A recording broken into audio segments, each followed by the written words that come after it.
A backsplash is not only a really practical element in your kitchen, it can also make a real style statement. I think you can never go wrong with a subway tile backsplash. And to mix things up in this kitchen, I added a darker grout.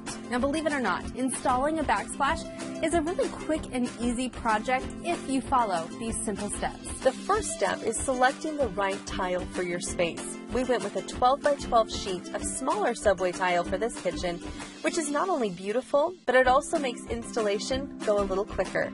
I started by applying a backer board to this space, then using a trowel, applied mastic to the backer board.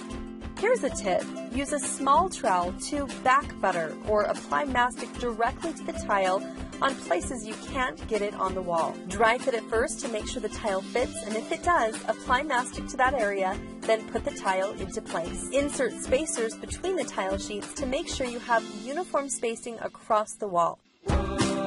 The spacers should match the space between tiles in the tile sheet. Apply a sheet of tile, then work your way out. When you come to a spot that needs a custom cut, measure where the cut should go, mark it, then use a wet tile saw to cut the tile to size.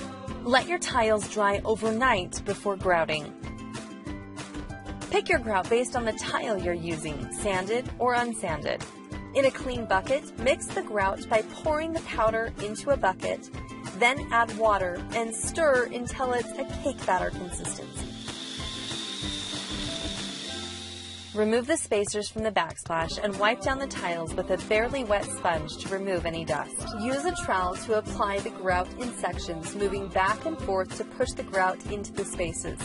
Now don't worry about getting grout on the tile. The important part is to push enough grout into the spaces. When you've finished each section, use clean water and a sponge to wipe off the excess grout on the tile surface. Get off as much as you can, and then when it's dry, you can wipe off whatever is left using a clean cloth. If you have a free weekend, you can do a backsplash, and it adds greatly to your home's value and style.